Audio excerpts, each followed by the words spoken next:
Mga pari ang nagpapako at nagpapatay kay Jesus sa krus. Sa pagbalik ni Jesus, mga pari rin ang kanyang mga uusigin at lulupigin.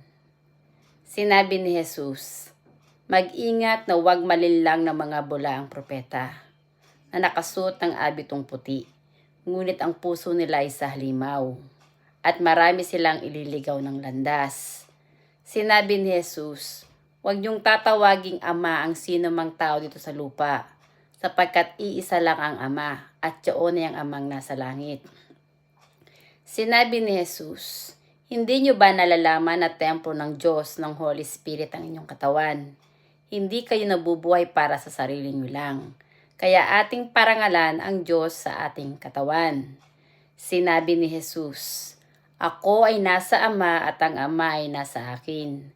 Ang aking mga salita ay hindi nagmula sa akin kundi sa Amang nasa akin. Siya ang gumagawa ng aking mga ginagawa.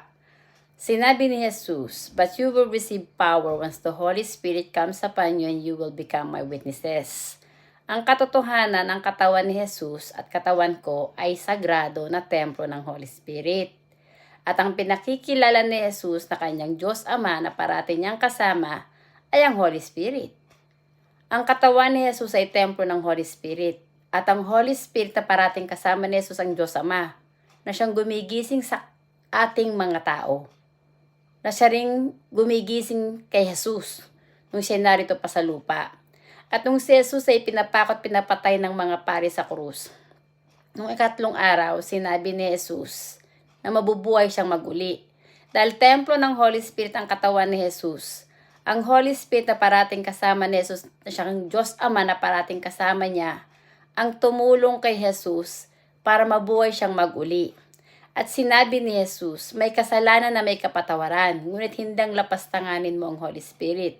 Ang hindi mo kilalanin ang Holy Spirit, ang Diyos na nananahan sa katawan mo na siyang gumigising sa iyo araw-araw, ang iyong amang espiritual, at iduluhin mo ang mga parang iyong Father na amang espiritual, ay kalapastanganan at kasalanan na walang kapatawaran sa Holy Spirit. Dalang katotohanan, ang lumalang sa iyo sa sinapupunan ng iyong ina ay ang Holy Spirit. Ang iyong ama at ina ay pinag-isang katawan ng Holy Spirit para mabuo ka sa sinapupunan ng iyong ina. Kaya ka sumulpot dito sa mundo.